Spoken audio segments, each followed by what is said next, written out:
뵙게 돼서 반갑습니다.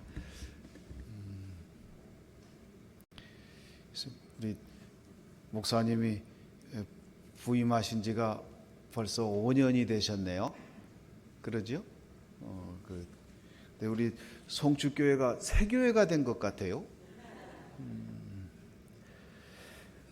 교회 설립 45주년이 되어서 축하하는 자리에 이렇게 참게 하게 된 것을 참 하나님께 감사드리고 또 영광으로 생각합니다. 여기 설립 기념주일 이렇게 써 있는 걸 보면서 제가 참 많은 생각이 이렇게 교차하게 되네요. 여기에 있는 우리 저한테 선생님들도 계세요. 조향록 목사님은 저 81년 저 시절에 어떤 역할을 하셨는지 아마 잘 아실 겁니다.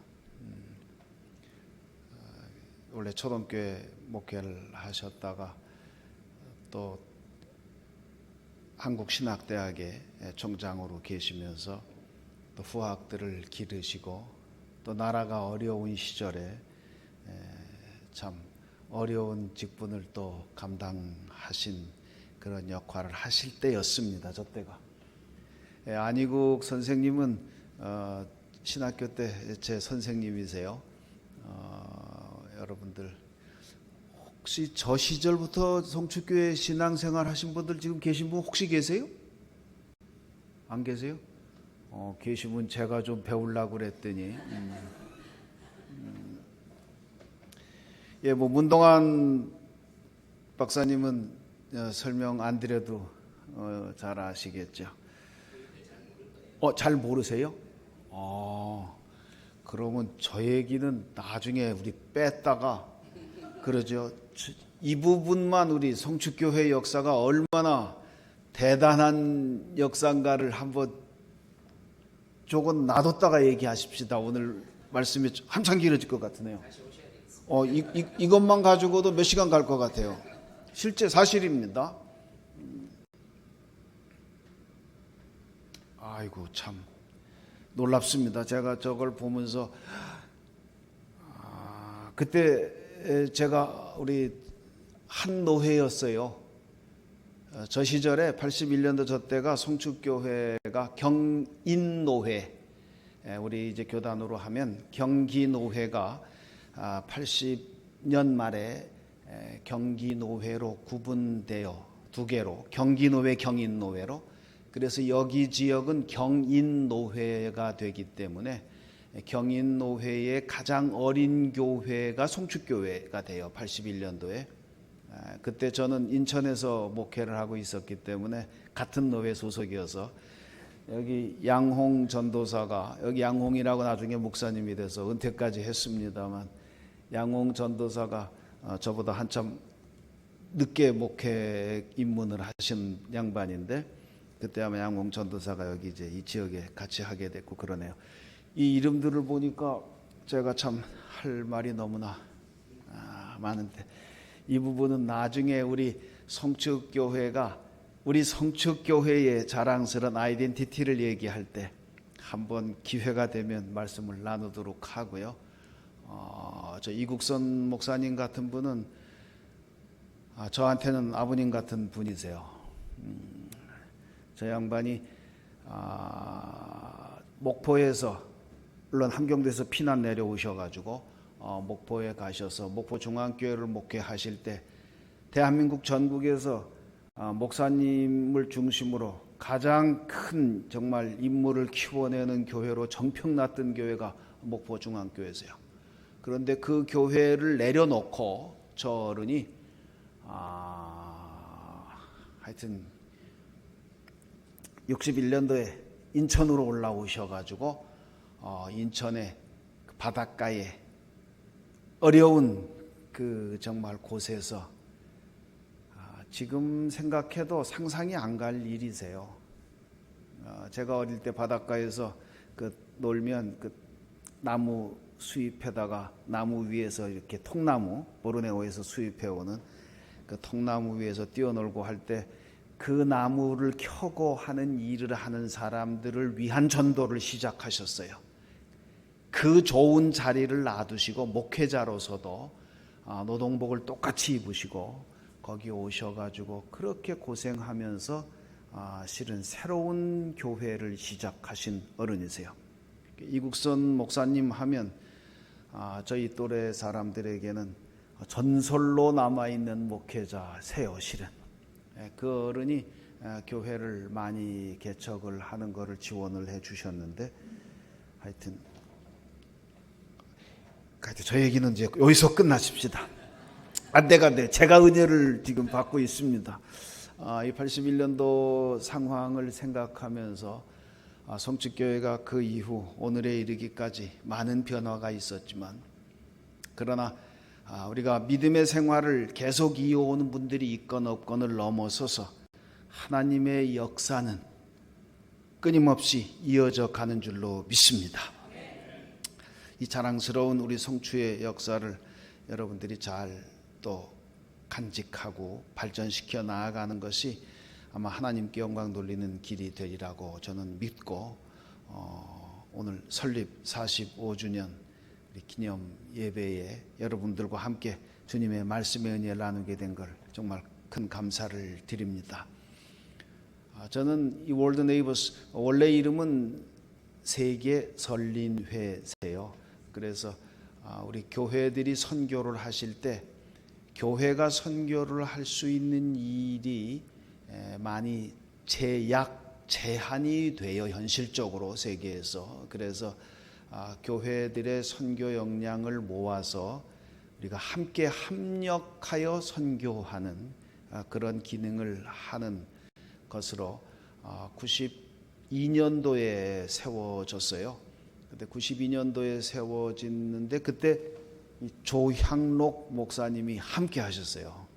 그래서 제가 지금 봉사하고 있는 이 협력 선교기구인 세계선린의 월드 네이버스도 조향록 목사님이 관련이 되어 있으셨어요. 처음 시작할 때.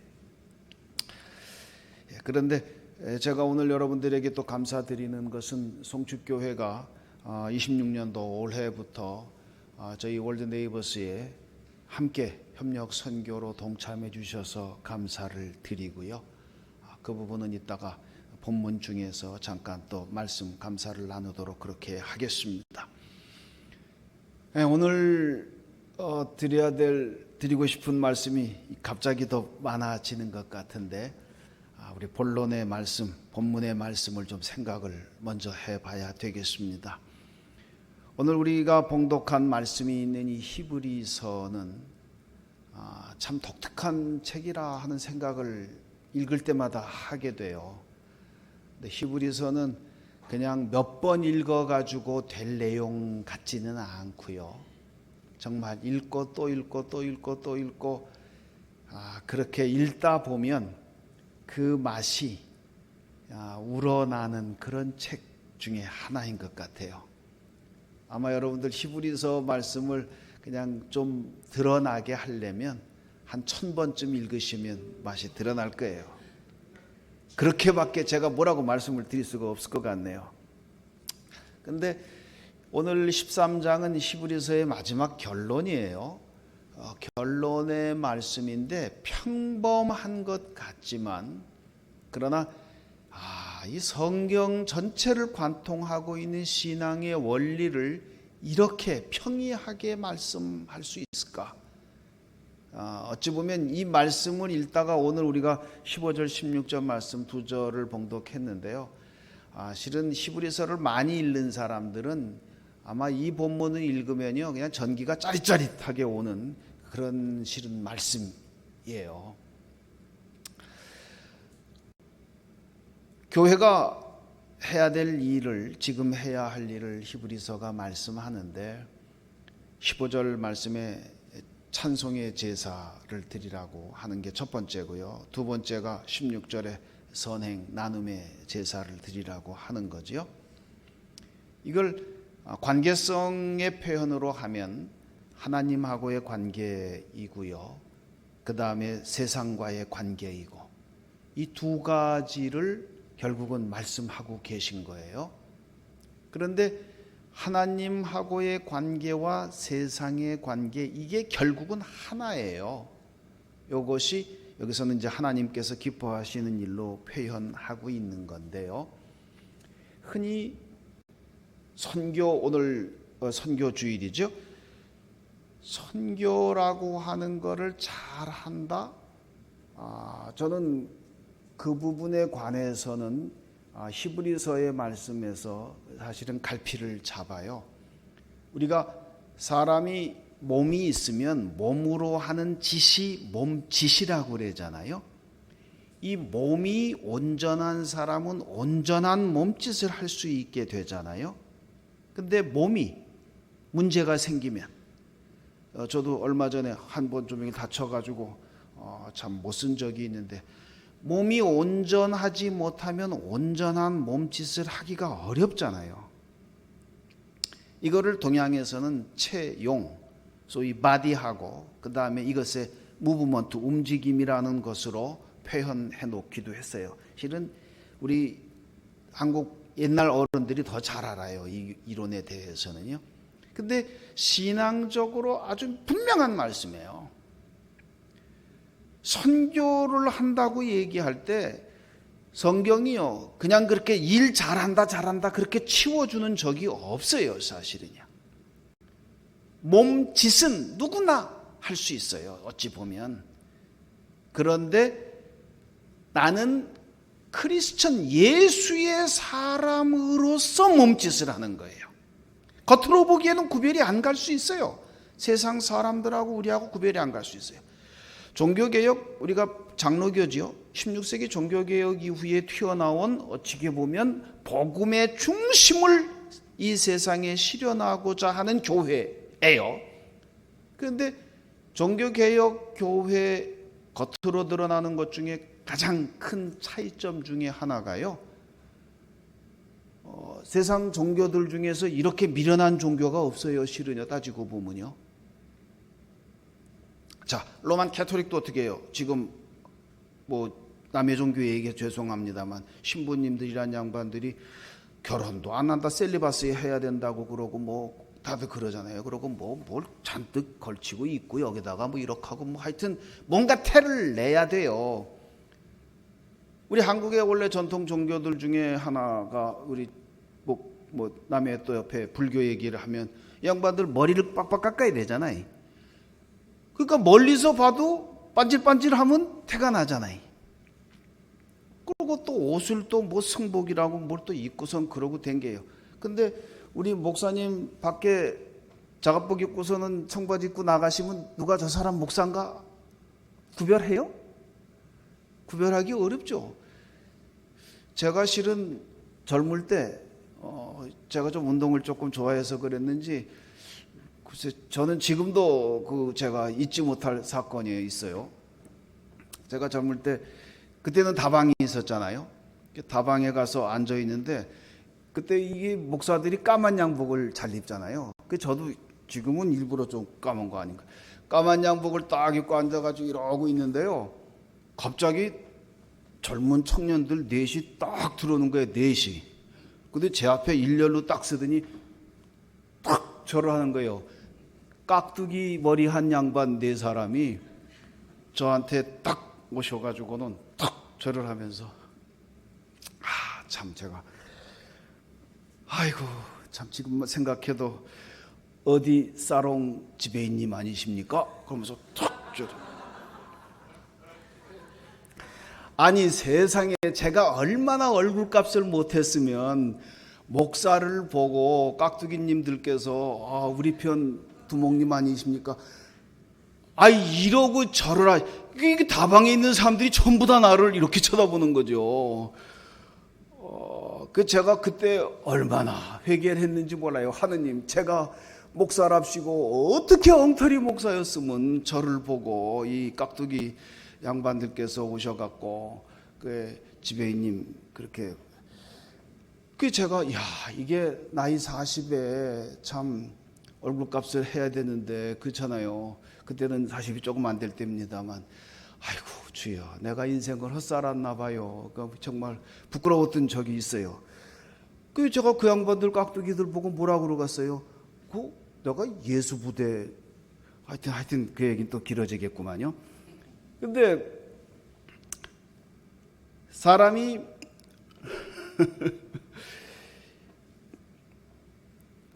얘가 자꾸 다른 데로 가가지고 죄송한데요. 우리가 신앙인으로서 자기가 신앙의 믿음의 분량대로 실천한다.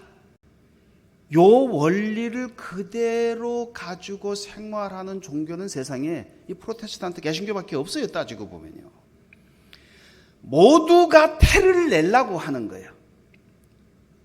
그런데 이 복음의 교회는 그렇게 인위적으로 가시적으로 겉으로 태를 내려고 하질 않아요. 실은 자기 마음속에 은혜 받은 바 새겨진 복음의 능력만큼 소리 없이 봉사하는 거예요. 이렇게 미련한 종교가 어디 있어요. 세상은요, 하나님은 중심을 보시는지 몰라도요, 세상은 겉을 봐요. 그러죠? 세상 사람들은. 그러니까 오늘 여기 지금 오실 때 얼굴 세수 안 하신 분 없죠? 저도 세수하고 오늘 면도도 어저께 안 했었는데 오늘 좀 하고 그랬었어요. 깨끗하게 좀 하고 뭘 이렇게 화장도 좀 하셨을지도 모르겠네요. 다들 하셨겠죠. 뭐 다들 이뻐 보이시니까. 우리는 겉으로 보여지는 거에 신경 쓸 수밖에 없어요. 왜냐하면 세상은 겉을 보니까. 저 사람이 뭘 걸쳤는지, 저 사람이 어떤 모양인지 거기에 먼저 신경이 간다고요. 중심을 보시는 건 하나님이 하시는 일이요. 우리는 하나님이 못 돼. 그러니까 속은 어떻게 됐는지 모르고 거죽만 보고 그래서 맨날 사기당하지. 그런데 이 종교 중에 정말 중심을 잃지 않고자 하는 그 믿음의 원리를 관철시키고자 우리의 생활에서도 그 부분을 강조하고 그 실현을 위해서 이런 이런 집단이 없어요. 제가 아무리 세계를 댕기면서 봐도 이 교회 누구나 다 예수 쉽게 믿는 것처럼 보이죠? 그런데 가장 어려운 게 이 교회예요. 개신교예요. 오늘 이 히브리서도 가만히 읽다 보면요. 저는 맨 처음에 히브리서 보면 어떻게 보면 뭐 재밌기도 하고 뭐 하여튼 그래요. 그런데 읽다가 자꾸 읽다 보면요. 나중에 가면은 히브리서를 딱 들여다보면 소름이 끼쳐요.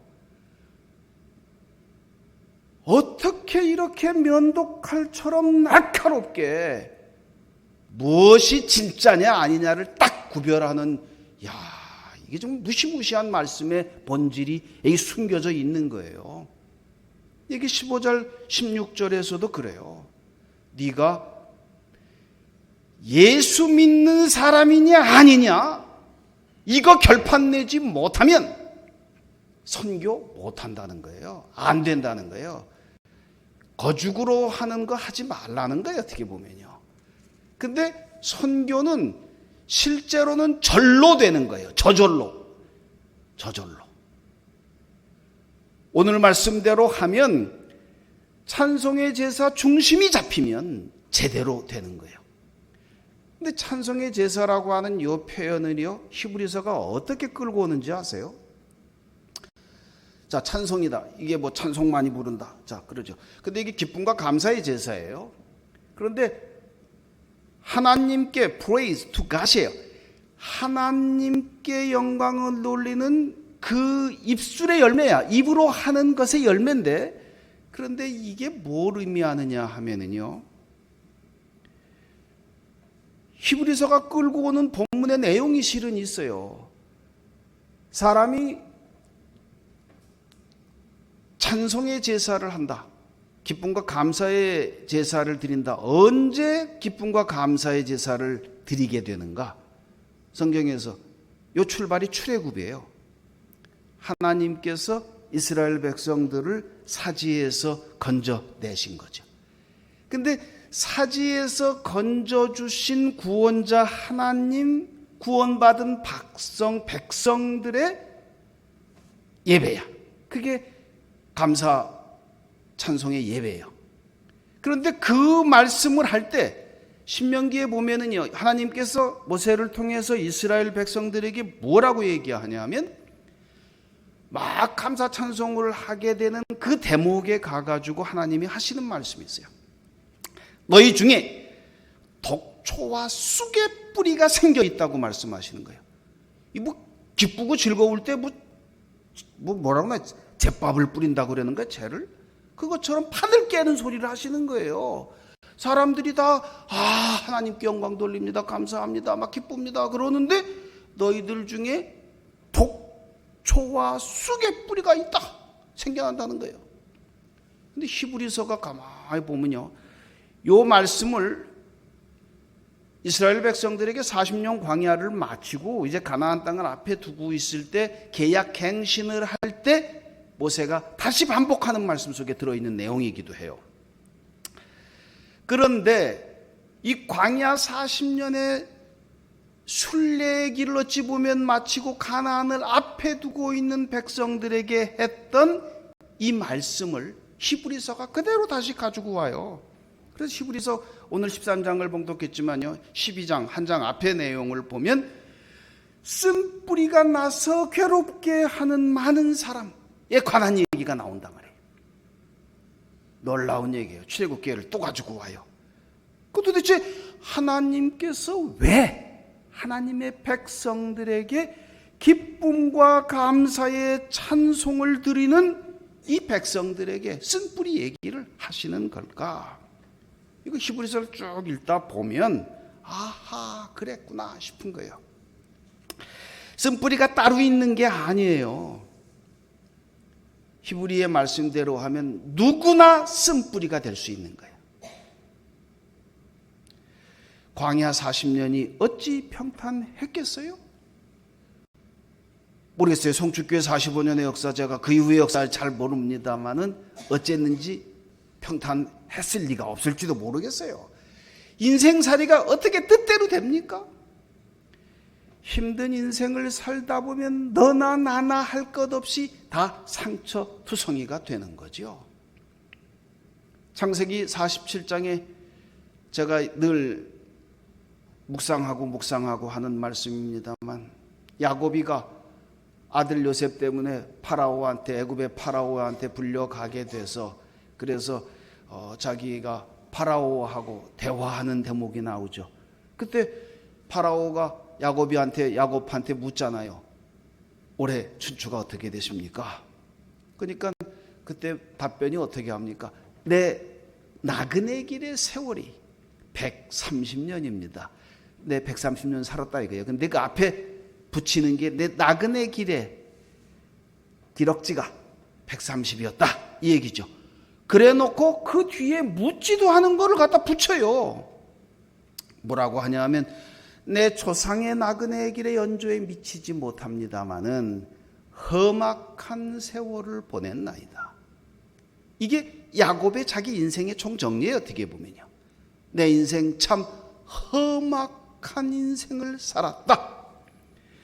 험악한 세월, 상처투성이가 된 인생, 나도 모르게 쓴뿌리가 되어버린, 쓴뿌리를 내 가슴팍 속에 담고 있는 모습, 어찌 보면 그게 인생을 살아간, 열심히 사는 사람들의 어찌 보면 모습일 거예요.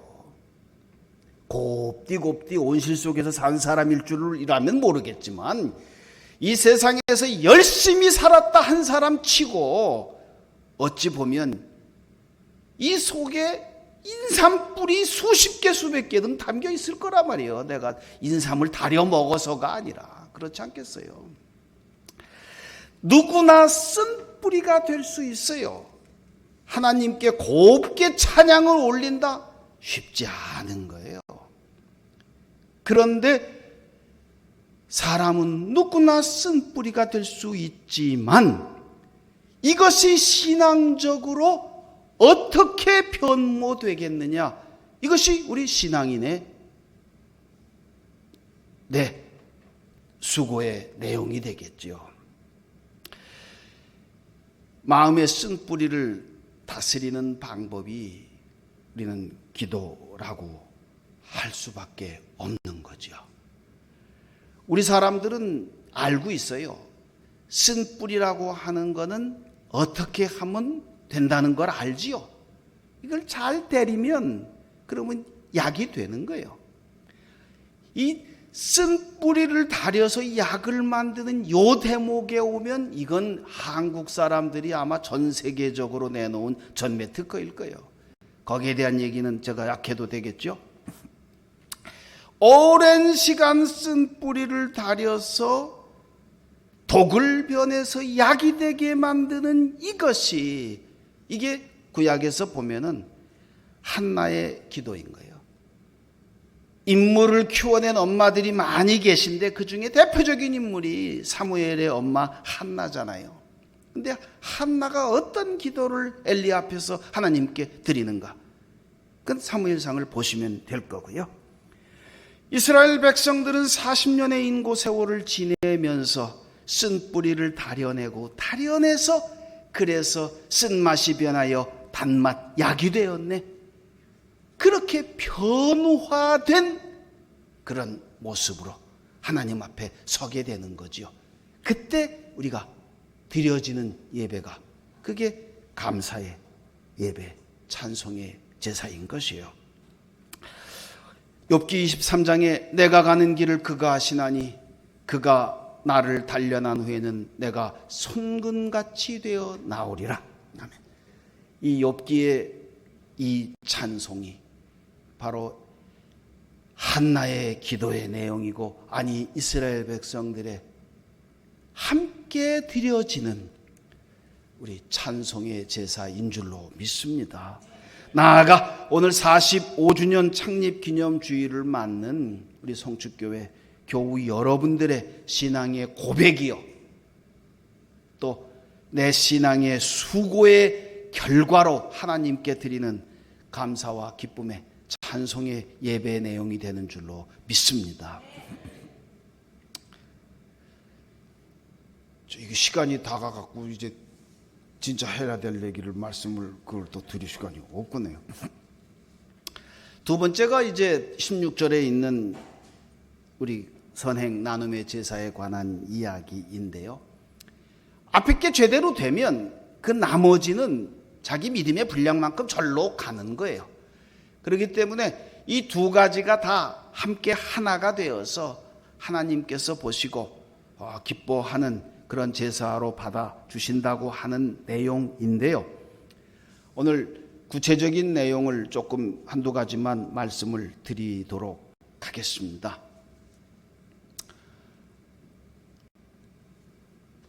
흔히 세계 선교를 한다 하면 아이고 우리도 힘들어 있는데 뭐하러 세계 선교를 한단 말이나, 뭐 그런 말씀을 하시는 분들이 있어요. 그것도 일리가 있는 말씀이세요. 근데 우리가 사람이 예수를 믿는다고 하는 것에 담겨져 있는 내용이 뭘까요? 누구나 다 자기가 가지고 있는 눈을 가지고 세상을 보는 건 당연한 이치 아니겠어요? 그런데 적어도 우리가 안디옥에서 사도행전에 보면 크리스천이라, 예수의 사람이라고 그렇게 불려지게 된 게 우리 크리스천들이요.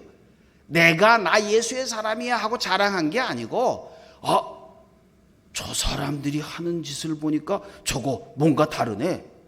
그래가지고 그 사람들을 별칭하여 부른 게 예수의 사람이요. 그게 크리스천. 그게 처음 불려지게 된 게 안디옥이라고 그랬잖아요.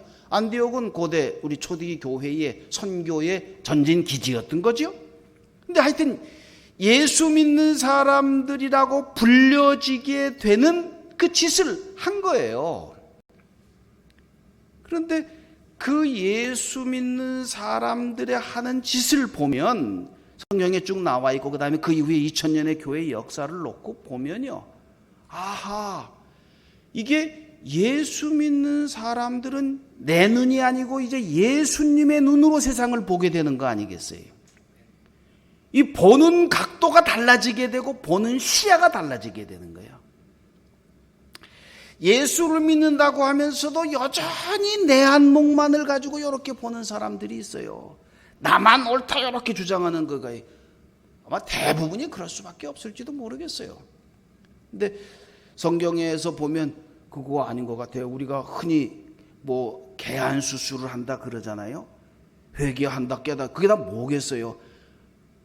그저 이게 리터럴리 문자적으로 표현을 하자면 눈이 바뀌는 거예요. 볼 눈이 바뀌는 거란 말이에요. 그래서 내 눈은 내가 가지고 있는 요거 가지고 세상을 재단하고 보고 뭐 우리 그러다 보면 우리 얼마나 많이 쌈박질들 해요.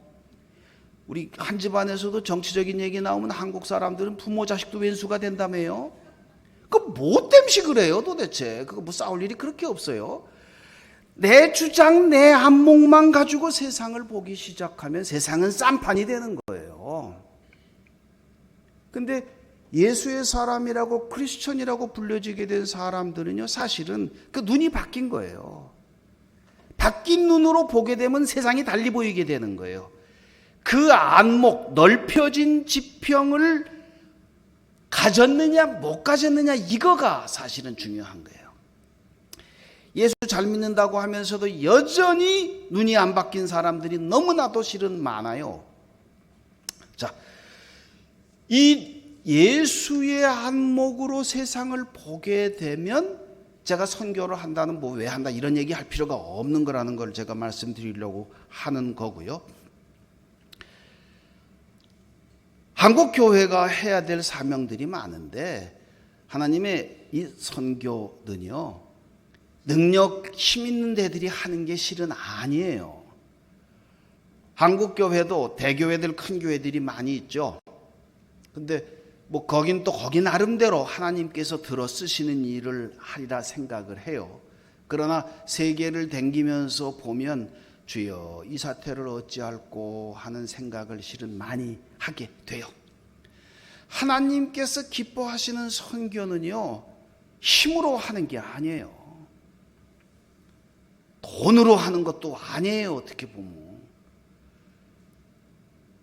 자, 한 가지만 성경에서 보십시다. 사도 바울이 죽기까지 선교를 하다가 죽었다고 그러죠?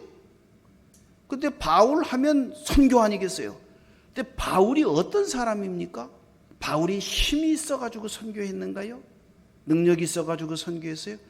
바울 편지들을 아무리 읽어봐도 바울이 아마 건강으로 따지면 저의 반의 반도 안 됐을 것 같아요. 바울이 시기하는 사람들이 바울을 험담하는 얘기들을 바울이 많이 들었던 거예요. 잘 알아요. 가지고 고린도후서 10장에 보면 10장 10절이지. 내가 사람들이 나한테 하고 있는 음해하는 악소문을 잘 알고 있어. 근데 바울이 그렇게 말씀하죠. 나 그렇지 않아. 변명하지 않습니다. 맞아. 그 말 그대로야. 그렇게 얘기해요. 그게 뭐겠어요? 저거 편지를 들어서 소문을 들어서 알 때는 대단한 사람인 것 같았는데 만나보니까 툭 치고 자빠질 것 같은 놈이네. 이런 얘기예요. 바울이 그만큼 약했다는 거예요. 몸이. 그래가지고 바울이 그래 나 그런 사람이야. 그렇게 자수하잖아요. 내가 약하다는 거예요. 고린도 후서에 보면 뭐라고 그래요 바울이. 지상에 있는 장막집이 무너진다는 거예요. 이 장막집이 무너져야 하나님께서 지으신 집이 나올 텐데 나는 그거를 바란다는 거예요. 그게 뭐겠어요? 지상에 있는 내 이 몸뚱아리는 지금 형편없는 거예요. 다른 곳에서 얘기하는 또 내용들을 읽어보면 바울이 뭔가요? 종합병동 아니겠어요? 그런데 그 병자 종합병동 바울이 선교라고 한다면 챔피언이 됐잖아요. 이거 어떻게 풀겠느냐 하는 얘기예요. 근데 2000년 교회사를 놓고 보면 똑같아요. 우리 16세기 우리 종교개혁 주일 한번 목사님 제가 종교개혁 주일 좀 그때 저희 한번 좀 와서 좀 못한 얘기 하십시다. 종교개혁 오늘 우리가 믿는 이 교회를 가능하게 했던 사람 그냥 뽑으라고 하면 독일의 마틴 루터하고 그 다음에 스위스 종교개혁을 일으켜서 오늘 장로교회를 가능하게 했던 요한 칼빈 아니겠어요? 근데 제가 루터하고 칼빈은 한 몇십 년 공부한 것 같아요, 사실은 그 사람들. 근데 그 공부를 쭉 하다가 나중에요, 그 사람들이 뭘 써놨는지 그게 중요한 게 아니게 되더라고요. 아이고 주여, 이 종합병동들을 들어서 쓰신 하나님을 발견하게 되는 거예요. 루터도 어째 저렇게 종합병동이었나. 칼빈은 더해요. 칼빈 같은 경우는 이 먹지를 못해가지고 평생에 한번 배부르게 먹어보는 게 소망이요. 왜? 하도 금식을 많이 하다가 위가 절단이 나가지고 먹지를 못하는 거예요. 먹으면 그냥 쏟으니까. 빼빼 말라가지고 대꼬챙이처럼. 그래가지고 간신히 살 만큼만 먹으면서 종합병동으로. 루터는요, 요즘으로 말하면 뭐 결석부터 시작해서 온갖 것 때문에 하도 통증이 많아가지고 아파가지고 떼굴떼굴 구르다 절도를 하는 거예요. 그러다 깨나고 하기를. 그러면서 20년을 전도를 한 거예요. 자, 이 종합병동들은 그 내력은 자, 성경에 보면 진짜 사도 바울부터 시작해가지고 오늘에 이르기까지 온전한 사람들이 내 능력을 가지고 전한 복음이 하나님께 영광 돌리는 하나님의 교회를 이룬 것이 아니고요. 이 종합병동이 연약한 자들을 들어 쓰신 하나님의 역사가 선교의 역사이고 교회의 역사인 줄로 믿으시기 바랍니다. 이 자리에 편찮으신 분들이 있거들랑요, 편찮은 거 가지고 원망치 마시고 오히려 그럴 때 주여 나를 들어 써주세요 기도하는 여러분 되시기 바랍니다. 내 능력이 아니고 하나님의 능력으로 일하는 게 하나님의 선교의 역사인 줄로 믿어요. 근데 이게 한국의 이게 메가철치 한국 사람들은 대마불사 다 큰 걸 자꾸 쫓아가는 경향들이 있는데 그 선교도 물론 해야 돼요. 그것도 유용하긴 하지만 근데 세계를 담궈보면 골골해서 선교라고 하는 건 뭐겠어요? 하나님이 내 마음을 뺏어 가신 게 내가 예수 믿는 거 아니겠어요? 내 마음을 예수님한테 뺏긴 거 아니에요? 여러분들이 다 그렇잖아요. 근데 하나님께서 내 마음을 가져가셨어. 그래서 내가 하나님을 영접했다고 하는 말을 하는 거 아니겠어요? 내 마음을 하나님한테 뺏겼단 말이에요. 사실은 다른 데 뺏긴 게 아니고.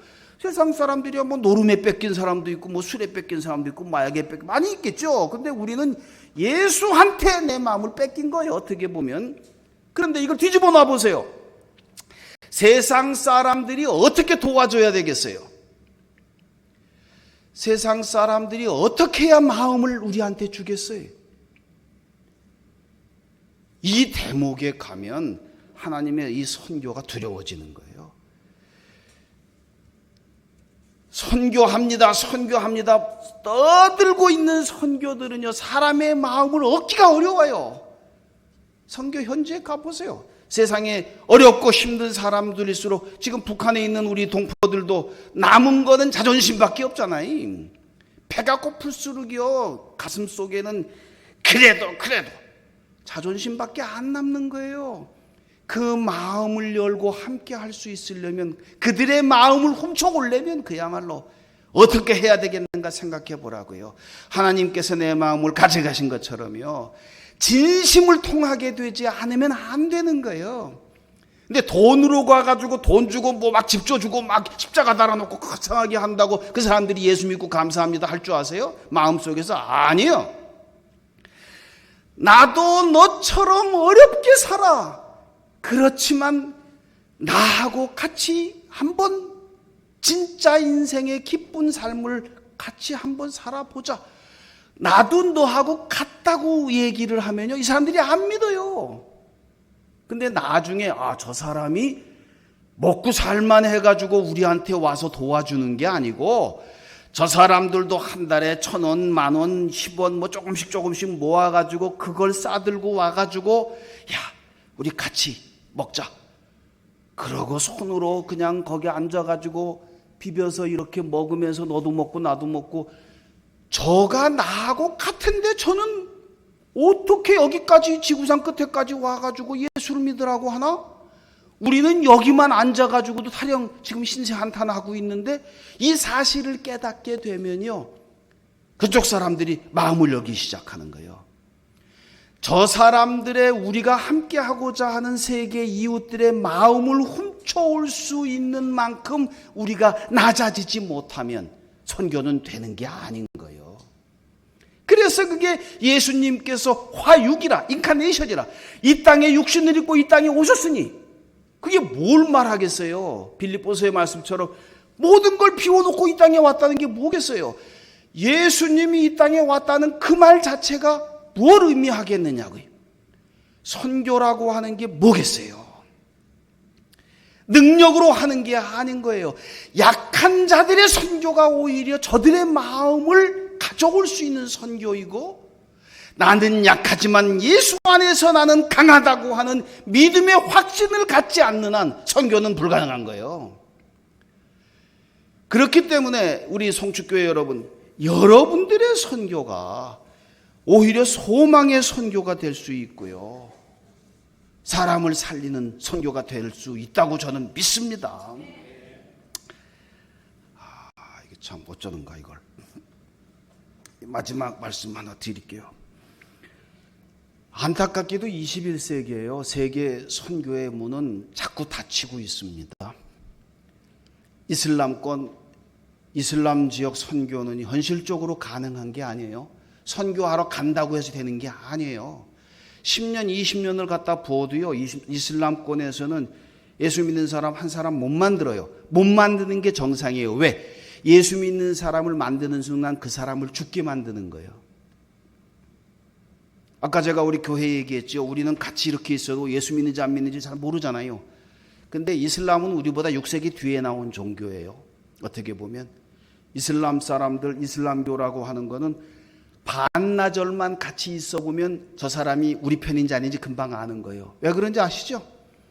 하루에 몇 번, 간단해요. 반나절만 있어 봐도 저놈이 우리 편이다 아니다 금방 판가름한단 말이에요. 예수 믿는 사람들은 10년을 같이 살아도 몰라요. 이 우리 편 아닌 거를 분명히 가릴 수 있는 방법을 이슬람은 아주 잘 발전시켜 놨어요. 그래가지고 여기 한국에 와 있는 이슬람 사람들, 지역 사람들이 간혹가다 예수 믿을 수 있어요. 자기 나라 돌아가는 순간 안 돼요. 그랬다가 바로 죽어요. 바로 죽는다고 하는 게 보편적인 건 아니겠습니다만은 쉽지 않은 거예요. 그렇기 때문에 이슬람권 선교라고 하는 거가 내내 제자리 걸음 할 수밖에 없어요. 그럼 이걸 어떻게 풀 거냐? 이건 교회 차원, 단독 교회 차원에서는 어려운 얘기예요. 자, 공산권 선교가 어떻게 되느냐?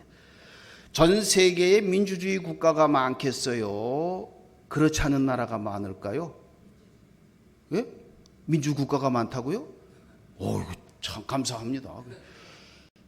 전 세계 오늘 21세기까지도요, 민주주의 국가가 많지 않습니다. 대한민국, 우리 요즘 나라가 또 정권이 어쩌다 막 하는데, 우리나라 안에서 보면 지금 여야가 막 싸우고 죽고 살고 막 하는 것 같지만요, 세계적인 지평에서 이렇게 보고 있으면, 와, 대한민국 사람들 억척이요, 억척이. 남북이 분단되어 있는 상황에서도 이만큼 민주주의를 하는 나라가 세계에 또 있간데요. 한번 제 말 듣고 진말인가 한번 살펴보시기 바랍니다. 이거 억척스러운 사람들이에요. 우리는 그냥 못 참는 사람들이에요. 근데 세상에 볼 때요, 이 공산주의 국가가 아직도 실제로 많아요. 공산주의 국가가 많을 수밖에 없는 거는 사람들의 욕심을 보존하는 방법이 공산당이 좋기 때문에 그래요. 자, 적어도 동남아시아 우리가 늘 선교하는 지역들 다 보세요. 지금 베트남 대사관이 서울 어디 있는지 아시죠? 삼청동 거기 있어요. 그러면 삼청동 베트남 대사관 제가 가끔 가봅니다. 거기 감사원 바로 앞에 있으니까. 한글로 뭐라고 써놨는지 아세요? 베트남 인민공화국 딱 써놨어요. 대한민국 좋은 나라예요. 공산당 나라하고도 다. 중공도 나는 중국이라고 잘 안 불러요, 실은요.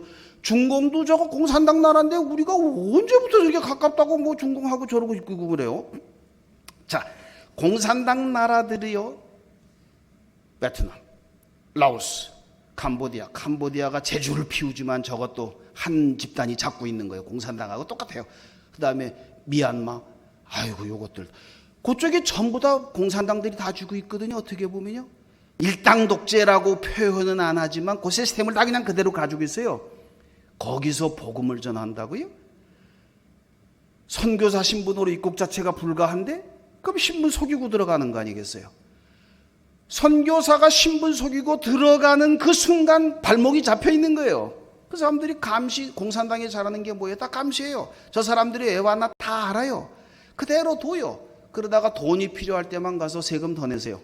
요만한 학원을 하나 위장해서 만들어 놨어요. 요 학원이 1년에 5,000원 세금 낸다 쳐요.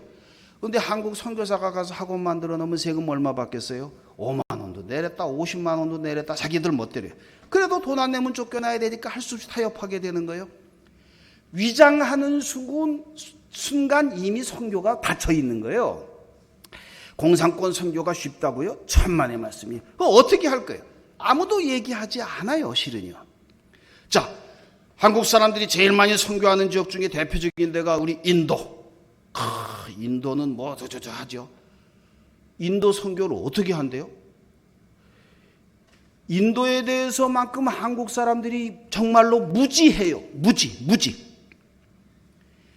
인도에서 기독교 우리가 선교한다고 할 때 우리를 가리켜서 그냥 쌀종교라고 불러요. 쌀종교. 왜? 언터처블에서 달리들한테 쌀 나눠주는 거기 때문에. 거기 1억이 넘는 사람들이 인간 취급받지 못하는 불가촉 천민들이에요. 근데 그 위에 브라만 크샤트리아 집단들은 귀족 집단들이에요. 이 사람들은 우리보다 훨씬 더 잘 살고 어떻게 보면 훨씬 더 깨 있어요. 교회 역사라고 얘기한다면 인도 역사가 우리보다 200년 이상 저 앞에 가 있어요. 근데 이 사람들은 저 바닥 것들한테는 저거 사람이 아니기 때문에 선교 안 해요. 전도 안 해요. 그게 인도 교회의 현실 모습이에요. 그래서 저 바닥에 가서 선교를 한다고 가면 쌀이나 나눠주는 거지 그렇게 생각해서 쌀종교라고 부르는 거예요. 그러면 거기에 선교를 어떻게 해야 되나? 근데 모디 정부가 요즘 인도의 수상이 모디죠. 모디가 힌두교 근본주의를 배경으로 해가지고 지금 힘을 쓰고 있는데 모디가 가만히 보니까 인도 사람들이 장사에 있어서는 당할 재주가 없어요. 인도 사람들이 저거 소위 글래스 실링이라고 어느 정도 올라오면 딱 목을 치는 요거에 아주 능한 사람들이에요.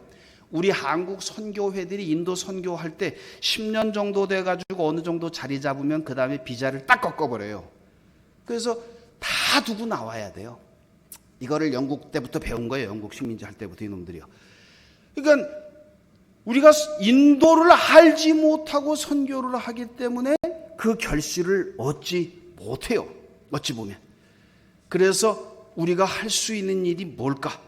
오늘 우리 성축교회가 지금 트리프라주에 있는 작은 학교를 지원하는 것을 연결을 해서 저희가 협력하고 시작을 했는데요. 올해부터. 인도의 동쪽으로 제일 끝에 오면은 방글라데시하고 미얀마 사이에 이렇게 조그마한 뿔처럼 이렇게 떨어진 자리가 나와요. 북쪽이 아쌈, 차가 많이 나오는 아쌈에서부터 내려오는 지역인데요.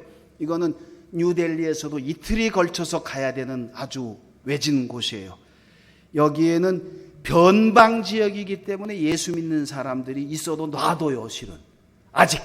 그래서 그 지역이 사각 지역이어서 그 지역에 우리 학교, 선교할 수 있는 거의 유일한 길이 십자가 세우고 예수 믿게 하는 거가 아니고요. 그거는 현실적으로 쉽지가 않아요. 복음을 전하는 확실한 방법 중에 하나가 학교들이 여러 개 있어요. 근데 그 중에 가장 우리 자식을 맡기면 잘 가르치는 학교, 요 학교를 만들면 그 학교에 애들을 학부모들이 보낼 거 아니겠어요. 지금 트리프라주에서 가장 아이들을 잘 가르치는 학교로 정평나 있는 학교가 복음 우리 교회 학교예요, 실은. 그래서 그 학교가 가능할 수 있도록 하는데 우리 성축교회가 지원을 올해 시작을 해주신 거에 감사를 드리고요. 요 아이들이 한 30명 정도 되는데 작은 학교이지만 그 아이들한테 일부러 교복을 입혀요. 우리는 교복을 벗겨야 된다 하지만 거기서는 아이들한테 교복을 입혀주고 아이들에게 깨끗이 씻어주고 아이들에게 점심을 먹을 거를 하나라도 나눠주고 하면서 그 지역에서 선망할 수 있는, 그래서 예수의 학교인 줄로 알면서도 우리 아이를 맡기는 그런 학교를 지금 만들어가면서 우리 복음을 전하고 있습니다. 이것이 우리 여러분 지금 성축교회가 협력해 주시는 내용이에요. 되겠고요. 마지막 말씀 드려야 되겠네요. 지금 선교가 세계적으로 점점 어려워진다고 제가 말씀을 드렸는데, 다른 한편으로는 정말로 주님의 선교를 해야 될 때가 너무나도 많이 있습니다.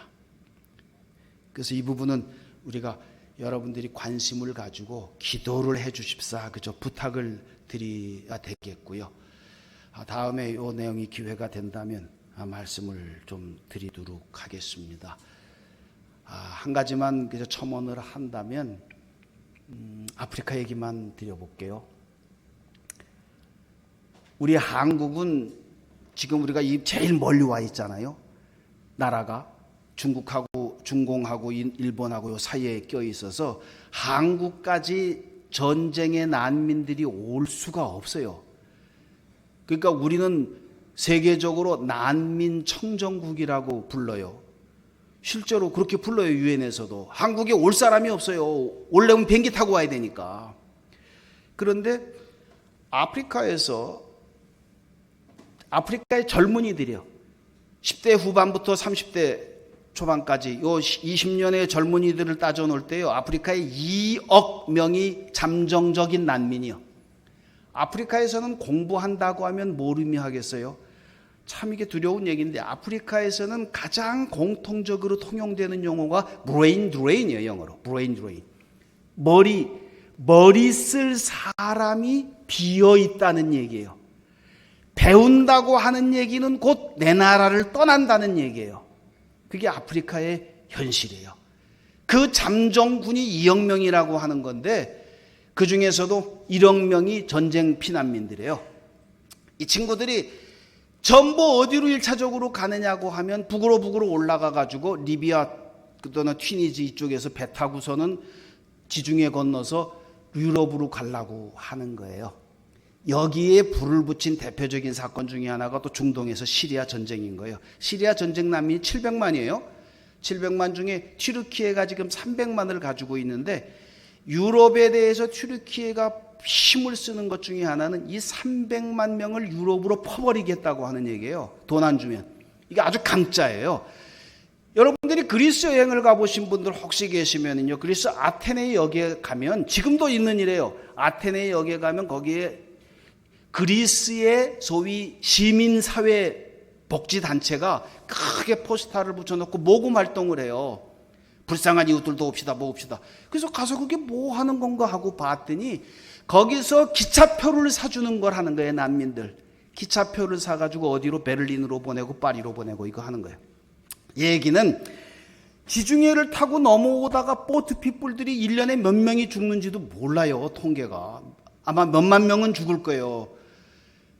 그런데 그렇게 아프리카에서 많이 넘어오는 사람들이 어디로 다 가느냐 하면 거의 유럽의 3국으로 가려고 그래요. 독일하고 프랑스하고 그다음에 도보 건너가지고 영국으로 가려고 하기 때문에 이 유럽의 서유럽 시스템이 붕괴되고 있는 상황인 거예요. 그래서 서유럽에서는 극우 파시스트들이 다시 일어나게 되고 있는 거예요. 그래서 유럽 사람들이 우리 보고 도와달라고 그래요. 유럽의 크리스찬 리더들이요. 뭘 도와주는지 아세요? 자기들은 아프리카의 제국이었기 때문에 아프리카에 가가지고 선교를 해도 그 사람들이 잘 안 믿는 거예요. 한국교회가 아프리카에 오면 우리는 그 사람들을 제국으로 통치하려고 가는 게 아니잖아요. 그러니까 새로운 신흥 제국 중공이 들어가가지고 자원은 다 빼가지만 한국 사람들이 와가지고 그들의 아픔을 같이 만져주고 그들을 잘 살게 해달라는 거예요.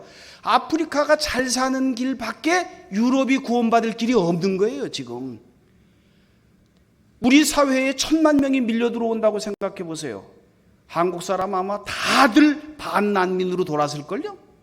1000만이 아니라 100만만 밀고 들어온다 그래도 메르켈 때 독일이 받은 사람이 공식적으로 150만 명을 받았어요. 독일이 위대한 나라예요. 어떻게 보면 150만을 받고도 나라가 안 무너지는 게 저게 시스템이 몇 년.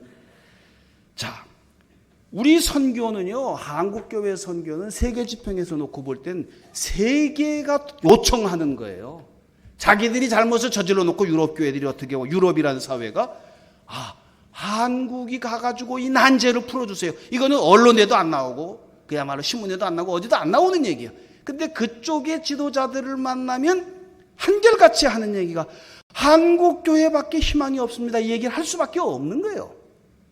그래서 세계교회 대표들하고 만나는 회의에 갈 때마다 우리가 함께 기도하면서 더 느끼게 되는 게 있죠. 우리 한국, 우리도 부족하지만 그러나 주여 부족한 우리를 들어써 주시옵소서. 이 기도가 나오게 되는 거고, 저는 하나님께서 한국교회를 이 사명을 감당케 하셔서 21세기에 아마 거의 유일한 세계를 구원할 수 있는 구원자의 사명을 감당하게 해주시는 교회가 되는 줄로 믿습니다. 우리는 연약하지만 이 소망, 이 꿈을 가지고 여러분, 주님 앞에 마음 뺏긴 여러분, 주님의 마음으로 우리 세상을 위해서 함께 기도하면서 실로 주님 앞에 감사의 찬송의 예배를 드리는 행복한 여러분들 되시기를 주님의 이름으로 간절히 축원합니다. 이제는 우리 주 예수 그리스도의 크신 은혜와 하나님의 지극한 사랑하심과 성령의 교통케 하시며 지켜 인도하여 주시는 자비의 손길이 설립 45주년을 기념하며 우리 교회의 역사에 참여하여 주님께 영광 돌리게 되기를 소망하는 온 교우들과 가정과 수고하는 일터와 섬겨 봉사하는 몸된 제단 위에 함께 하시옵기를 우리 구주 예수 그리스도의 이름 받들어서 간절히 축원하옵나이다. 아멘.